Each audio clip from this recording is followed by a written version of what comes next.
Hi, I just kind of wanted to jump on here. Don't know if anybody will be around to join me, but I just wanted to show you. I just got done grocery shopping and I wanted to show you a few things, okay? So first of all, I wanted to show you our really great shopping bag. You get them two in a set. These are not your ordinary shopping bags. When you put them on your carts, they go, you can't even see it in the screen, they go this wide. So they fit any cart, any grocery cart that's out there. I love it. They have these little sides so they adjust to like really skinny or fatter ones that have fatter things. They're wonderful. And then you have this little toggle switch you can go in and put that together so nothing falls out. And then I just put it on my shoulder and away I go out of the grocery store. So they're really great. Okay, so a couple of other things. I'm just going to give you some really great tips too, things that have helped me save some money as I'm out grocery shopping and doing things.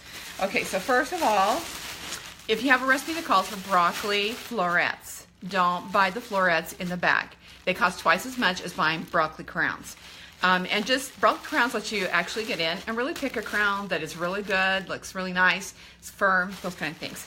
And then when you get ready to do this, just wash that, cut it off. But see these big sections down here on the bottom, this part here?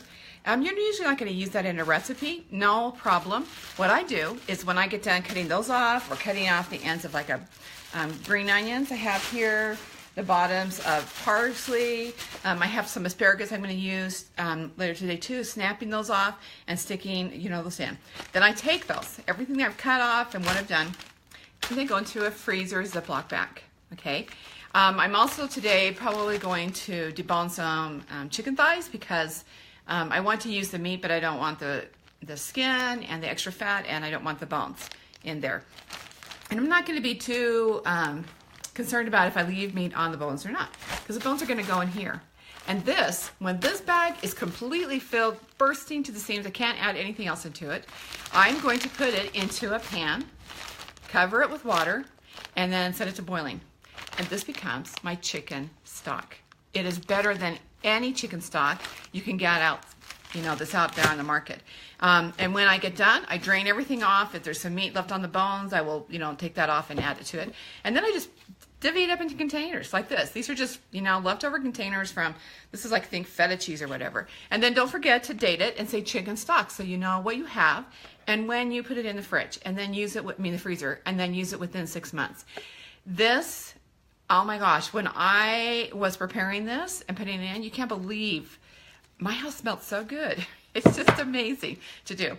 And then when you're all done, you can throw it away. So don't, throw away your vegetables. Use them, to your advantage. Okay, another tip, doing any citrus. I have oranges here, and I did lemons today. So when you are going to get these, first of all, you want to do the squish test, okay? They should have thin skins, and they should be a little squishy, because squishy means they have lots of juice inside, okay? So you want to do that, and before you actually do them, you want to roll them, and then cut them in half, and then squeeze them with the citrus press. Okay, I'm trying to think if there's anything else I wanted to tell you that's in my bag. Then we're going to get this out of the way, and I'm going to show you a couple of things, okay? Hang on. I'll be back. I'll get my bag out of the way so we have room to do this. Okay, now you can't really see my, it's a little tricky thing trying to go live because you just never know what's going to happen. And I can't lower that down anymore. All right. It's okay. We're gonna just tilt this a little bit more. If I can figure out which one I have to undo. Maybe so you can see what I'm doing on the counter. How's that? Okay, so you can still see me, you can still do this. Okay, so I brought some parsley today. And you could do this with any leafy green. It could even be a romaine. I had romaine. This may be a little bit wimpy, but that's all you had to choose from, at the grocery store. Not a problem, because I'm going to show you how to make it nice, crisp, and have just, stand right up. So Pampered Chef used to sell these, so I still use mine of this, but you could use even a large cup that you might have. You could use a large glass, or you could use a flat-bottomed mason jar, preferably a wide mouth mason jar. But if you don't have that, but you just want something that does have a flat bottom or a base too, so it's not going to tip over easily. Okay. So I'm going to take this, rinse it really fast.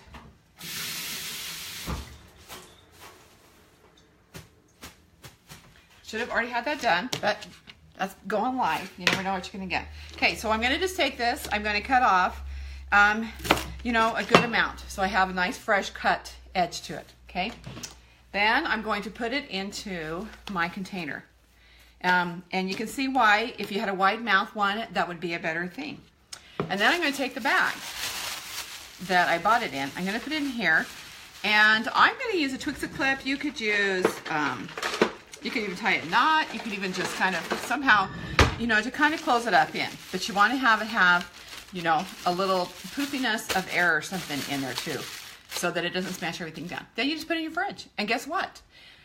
Give it about an hour and you will have everything's going to be really fresh, vibrant. It's just really great. And you don't need very much water. I have like maybe half a cup of water in the bottom.